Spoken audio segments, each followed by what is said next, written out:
Assalamualaikum warahmatullahi wabarakatuh. Halo semuanya, perkenalkan nama saya Ahdaini Tias dan partner saya Naila Afrilianti. Kami dari kelas 12 IPA 3. Di sini kami akan membahas sebuah jurnal berjudul Fisika Kontekstual Pembangkit Listrik Tenaga Mikrohidro yang ditulis oleh Ricardo Bari Astro, Hamsa Doa, dan Hendro. Selamat menyaksikan. Pertama-tama di sini saya akan menjelaskan abstrak. Penelitian ini bertujuan untuk mengetahui prinsip dasar dan sistem kerja pembangkit listrik tenaga mikrohidro atau PLTMH dari sudut pandang fisika sebagai upaya penyediaan dan pengembangan sumber pelajar kontekstual. Penelitian ini dilaksanakan menggunakan metode studi literatur, observasi, dan wawancara. Hasil ditemukan bahwa PLTMH memiliki 3 komponen utama, yakni air sebagai sumber energi, turbin, dan generator. Skema konversi energi pada PLTMH yang menggunakan Hertz adalah sebagai berikut. 1. Energi potensial air dan reservoir diubah menjadi energi kinetik pada pipa pesat. 2. Energi kinetik air diubah menjadi energi mekanik oleh turbin air. 3. Energi mekanik diubah menjadi energi listrik oleh generator turbin air berdasarkan prinsip kerja dibagi atas turbin impuls dan turbin reaksi. Turbin impuls memanfaatkan perubahan momentum air sebelum dan setelah menabrak sudut turbin, sedangkan turbin reaksi bermanfaat perbedaan tekanan pada permukaan suhu. Generator bekerja berdasarkan prinsip induksi elektromagnetik.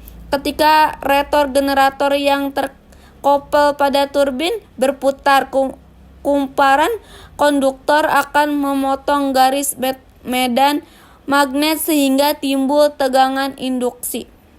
Selanjutnya pendahuluan. NTT adalah provinsi dengan RE terendah di Indonesia. Penyebab utama rendahnya RE di NTT jika dibandingkan dengan rata-rata nasional yakni sebaran penduduk yang tidak merata dan terpencil, sehingga sangat sulit dijangkau jaringan listrik dan perusahaan listrik negara. Solusi yang diberikan pemerintah dalam upaya meningkatkan RE khususnya di NTT antara lain dengan bantuan lampu tenaga surya hemat energi atau LTSHE. Upaya lain yang dapat dilakukan ialah mendorong kemandirian energi, manfaatkan energi baru terbarukan yang dapat dikelola secara swadaya, termasuk pembangkit listrik tenaga mikrohidro atau PLTMH. PLTMH merupakan sumber energi terbarukan yang dapat mengubah energi air menjadi energi listrik. Pada penerapannya, PLTMH dapat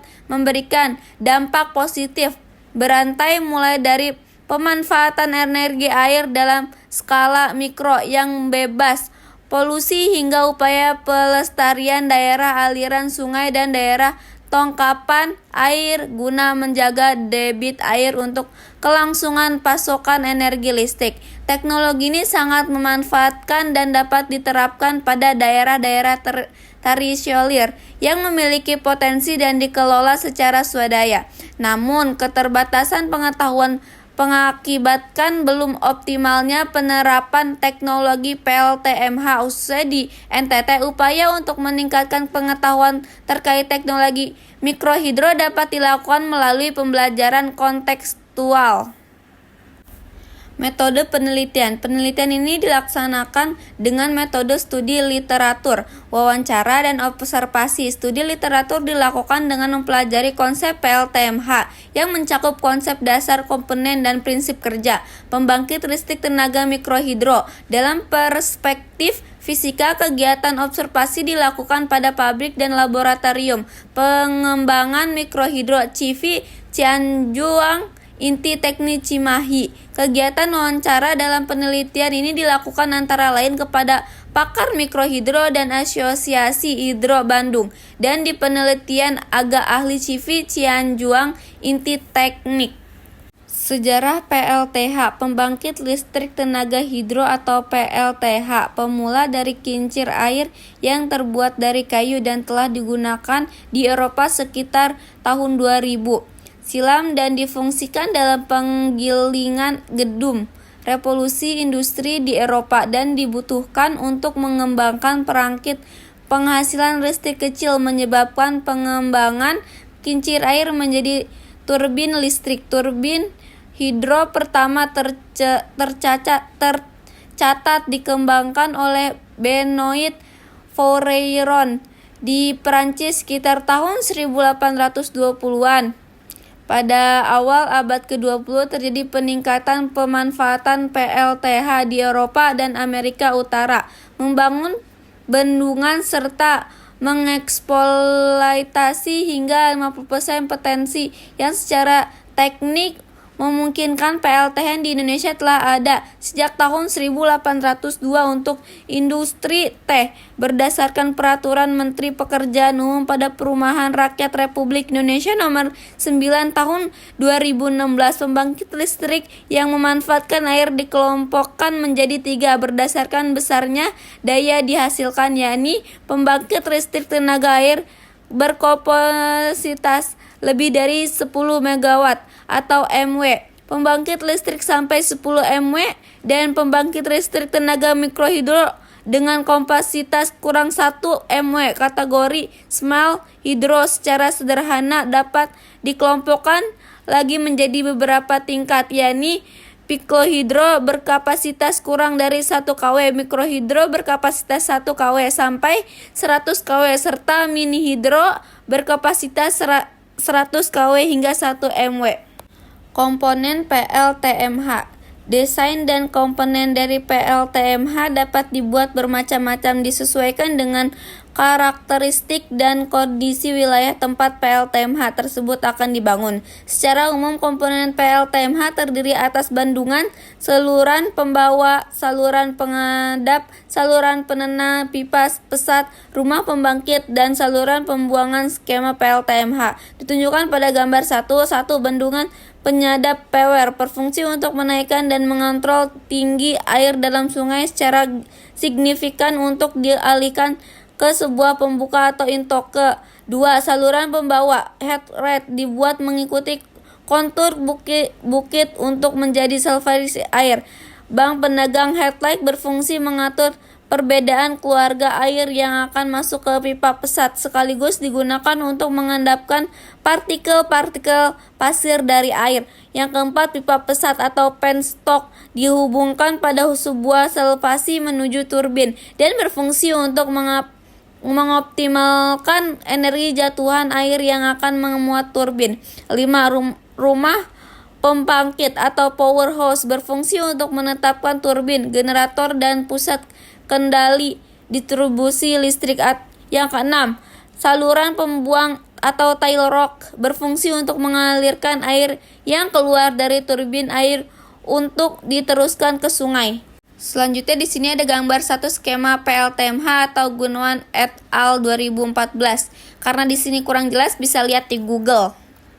Prinsip dasar PLTMH merupakan sistem pembangkit listrik berskala kecil yang menggunakan air dalam debit yang kecil sebagai sumber pergerakannya.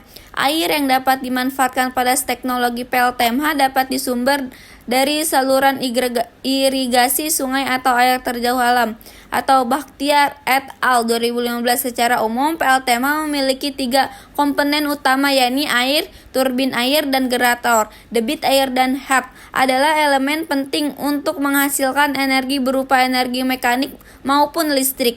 Rompas 2011, proses konversi energi gada PLTMH yang menggunakan head dijelaskan sebagai berikut. 1. Energi potensial air berubah menjadi energi kinetik pada pipa pesat. 2. Energi kinetik diubah oleh turbin menjadi energi mekanik. 3. Energi mekanik putaran turbin dikonversi menjadi energi listrik oleh generator. Head merupakan jarak partikel atau beda tinggi antara muka air pada reservoir dengan muka air yang keluar dari turbin air. Ketinggian head dapat dimodifikasi dengan membuat bendungan sederhana pada tahap observasi lokasi potensial. Pengukuran head dapat dilakukan secara dengan beberapa cara, antara lain menggunakan meteran, water post, altimeter page pada GPS, maupun penggunaan alat pengukur kemiringan bidang seperti rangefinder maupun cilimeter yang dikombinasi dengan pengukuran langsung terhadap kemiringan bidang. Masih di prinsip dasar, semakin besar debit air yang menerobos turbin, maka semakin besar pula daya yang dihasilkan. Debit air dipengaruhi oleh curah hujan, keadaan geologi, flora, temperatur, dan sebagainya. Debit air menjadi data pokok dalam perencanaan pembangkit listrik untuk mengetahui potensi daya dapat dihasilkan dan penentuan turbin sesuai beberapa cara pengukuran debit air, yakni pengukuran langsung dan pengukuran tidak langsung. Metode pengukuran langsung dilakukan untuk aliran yang tidak menyebar berbentuk tujuan aturan irigasi. Pengukuran langsung dilakukan dengan mencatat debit air yang ditampung dalam sebuah wadah selama selang waktu tertentu. Metode pengukuran tidak langsung terutama dilakukan untuk aliran air memiliki bentuk penampakan tidak teratur seperti pada selokan dan sungai. Debit air pada penggunaan tidak langsung diperoleh dari perkelahian kecepatan rata-rata aliran pada suatu penampangan dengan tujuan peluasan penampangan pada bagian tersebut berdasarkan persamaan konstitusi. Pengukuran kecepatan aliran air pada arah hidrotitol dapat dilakukan dengan beberapa cara seperti mengukur waktu tempuh dan sebuah benda yang mengapung atau metode apung, dan dapat pula digunakan alat ukur kecepatan air flow meter dan current meter.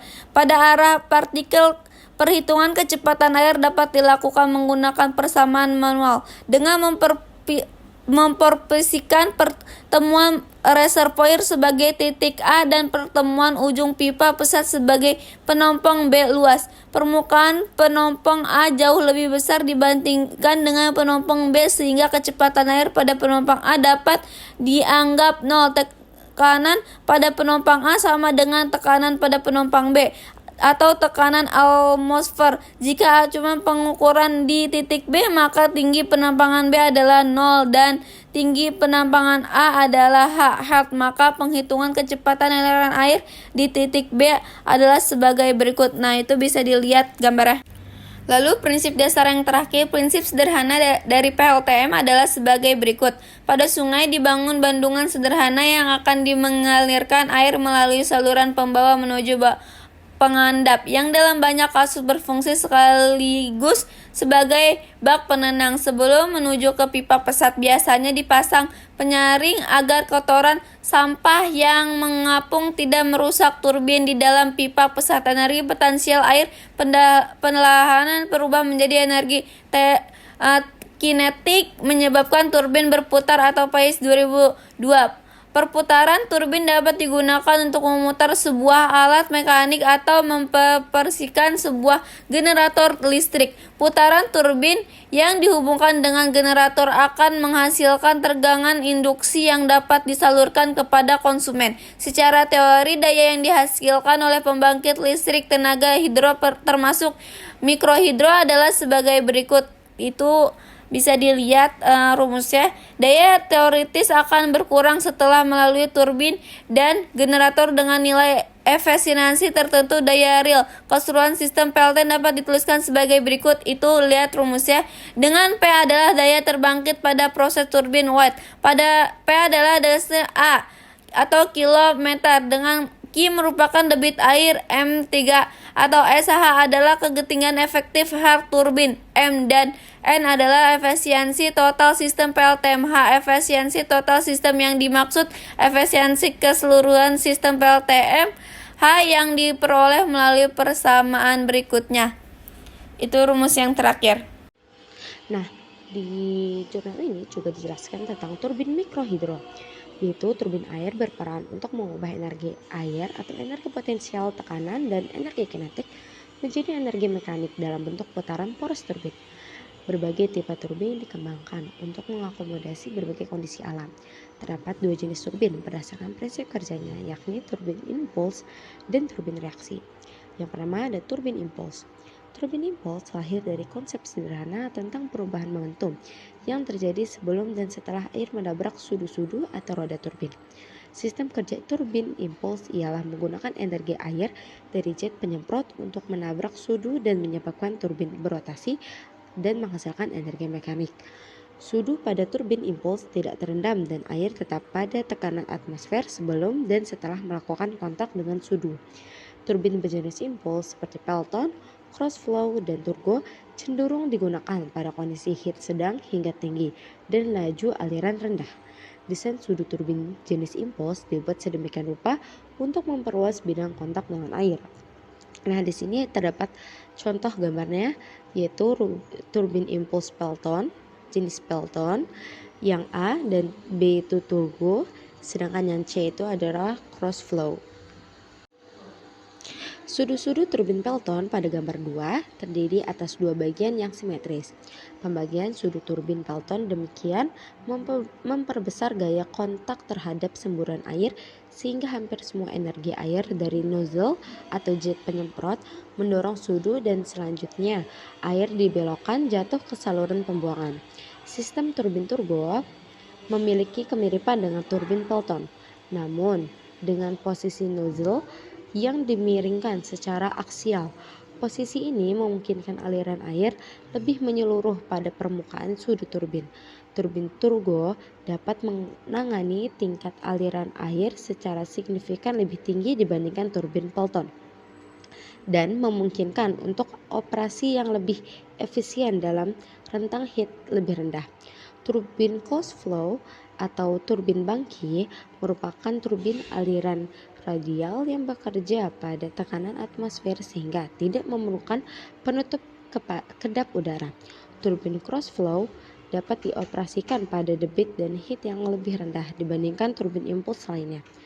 Turbin cross flow menggunakan nozzles persegi panjang yang lebarnya sesuai dengan lebar sudu. Performa turbin cross flow dipengaruhi oleh jumlah, sudut, bentuk, dan ketebalan sudu, serta bentuk dan sudut lintasan nozzle. Nah, yang kedua ada turbin reaksi. Turbin reaksi memanfaatkan tekanan dari aliran air untuk memutari sudunya. Turbin reaksi sepenuhnya terendam air dalam permukaan tertutup. Sudu turbin dibentuk agar terjadi perbedaan tekanan pada turbin.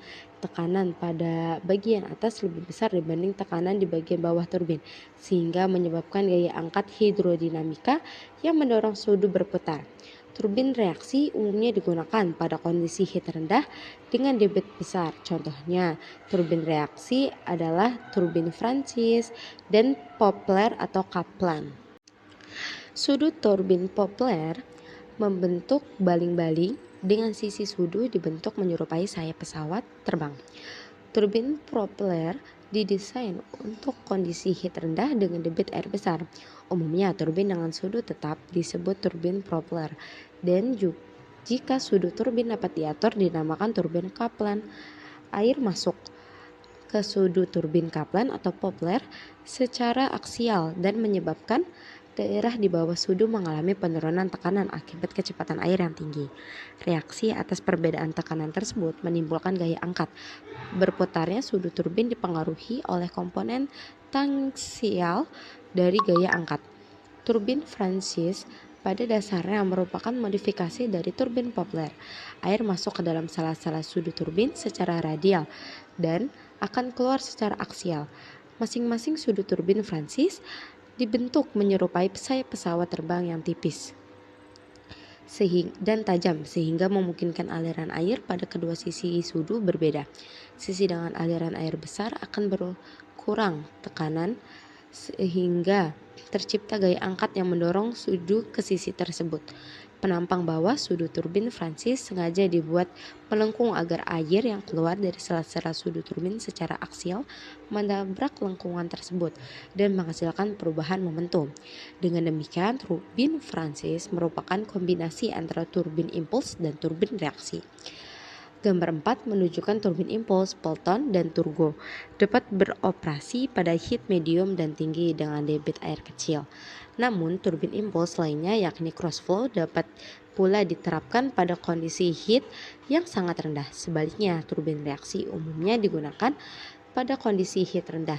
Turbin propeller atau kaplan dapat bekerja optimal pada heat rendah dengan debit air yang cukup besar. Adapun turbin Francis dapat beroperasi pada heat rendah hingga medium. Hidroturbin terbaik memiliki efisiensi antara 80% hingga lebih dari 90% dan akan berkurang seiring berkurangnya ukuran turbin. Efisiensi turbin-turbin mikrohidro cenderung berada pada kisaran 60% hingga 80%. Pada kondisi heat rendah dengan debit besar. Contoh turbin reaksi adalah turbin Francis dan Poplar atau Kaplan. Nah, di jurnal ini juga dibahas tentang generator listrik. Generator merupakan bagian dari pembangkit listrik yang mengubah energi mekanik seperti putaran turbin hidro menjadi energi listrik. Umumnya, pembangkit listrik tenaga hidro berskala kecil menggunakan generator AC karena daya yang dihasilkan dapat dipakai untuk memasok berbagai peralatan listrik AC. Komponen utama dari generator adalah rotor dan stator. Rotor merupakan bagian yang berputar di kopel dengan poros turbin sebagai tenaga putarnya. Stator merupakan bagian generator yang tidak bergerak. Prinsip dasar generator menggunakan hukum Faraday yang menyatakan bahwa jika terjadi perubahan garis gaya magnet pada sebuah kumparan kawat, maka akan timbul gaya gerak listrik atau GGL. Induksi pada kawat. Generator AC bekerja berdasarkan prinsip induksi elektromagnetik. Komponen-komponen generator AC atau pada gambar 5 meliputi rotor berupa kawat konduktor atau wear loop, cincin logam atau slip ring yang terhubung pada konduktor. Sedangkan stator terdiri atas dua buah magnet permanen berbeda kutub yang saling berhadapan dan sikat karbon yang menyentuh slip ring yang berfungsi mengalirkan arus listrik dari konduktor keluar generator. Ketika rotor yang terkopel pada turbin berputar, maka kawat konduktor akan memotong flux sehingga timbul GGL pada konduktor tersebut. Generator generasi terdahulu memiliki sebuah kumparan yang berputar di dalam medan magnet stasioner yang berasal dari magnet permanen seperti pada gambar 8. Namun desain ini memiliki efisiensi yang rendah terutama jika digunakan pada pembangkit listrik besar, termasuk pembangkit listrik tenaga air. Beberapa generasi generator menempatkan magnet permanen sebagai rotor yang berputar pada sebuah kumparan konduktor yang diam atau stator. Generasi terbaru mengganti magnet permanen pada rotor dengan menempatkan kumparan elektromagnetik yang menghasilkan medan magnet saat dihubungkan dengan arus DC dari generator sekunder atau self-excitation. Medan magnet ini akan menginduksi arus dalam kumparan stator AC yang bervariasi. Pada generator 1 fase yang hanya memiliki dua kutub magnet, utara dan selatan, arus yang dihasilkan pada kumparan adalah arus AC yang bervariasi dalam satu siklus 360 derajat untuk setiap satu putaran rotor. Dengan demikian, untuk memperoleh standar frekuensi listrik AC yang memiliki ukuran 50 Hz sampai 60 Hz, maka rotor harus berputar dengan frekuensi relatif tinggi yakni antara 300 rpm sampai 3600 rpm revolution per minute. Salah satu upaya untuk dapat meningkatkan kecepatan putar rotor ialah membuat sambungan turbin dan rotor pada generator melalui serangkaian roda gigi. Namun, mekanisme sambungan demikian akan menurunkan efisiensi sistem turbin generator. Solusi yang dapat ditempuh ialah menambahkan pasangan kutub magnet pada generator sehingga rotor beroperasi dengan frekuensi yang lebih rendah. Jika jumlah kutub magnet digandakan menjadi 6, maka akan ada 3 siklus AC untuk setiap putaran rotor. Dengan demikian, rotor hanya perlu berputar pada frekuensi 1000 rpm sampai 1200 rpm. Semakin banyak pasangan kutub pada generator, maka semakin kecil frekuensi putar rotor yang diperlukan. Solusi lain untuk memperkecil frekuensi putar rotor ialah dengan menambah kumparan konduktor pada stator sehingga dalam satu putaran akan timbul tegangan induksi pada masing-masing kumparan yang besarnya sama namun berbeda fasa. Generator yang memakai 3 kumparan menghasilkan kegel induksi sama besar namun dengan beda fasa sebesar 120 derajat pada masing-masing kumparan yang dikenal sebagai generator 3 fasa. Selanjutnya ada sistem transmisi mekanik. Transmisi mekanik adalah komponen yang menghubungkan antara turbin dan generator. Sambungan antara turbin dan generator menggunakan prinsip hubung roda-roda, yakni roda-roda seporos pada sambungan langsung dan roda-roda yang dihubungkan dengan sabuk atau roda gigi. Sambungan langsung umumnya memakai satu poros untuk turbin dan generator seperti pada turbin Pelton dan turbo. Hubungan turbin dan generator sepusat mengindikasikan kecepatan sudut turbin dan generator sama. Sambungan mekanik sabuk maupun roda gigi mengindikasikan adanya kesamaan kecepatan tangensial antara turbin dan generator, sedangkan kecepatan sudut keduanya berbeda. Untuk itu diperlukan transmisi mekanik yang menyesuaikan rasio gear pada turbin maupun pada generator yang menghasilkan putaran yang diperlukan generator. Contoh sambungan demikian adalah turbin jenis cross flow. Nah, kesimpulan dari jurnal ini adalah pembangkit listrik tenaga mikrohidro memiliki 3 komponen dasar, yakni aliran air, turbin, dan generator.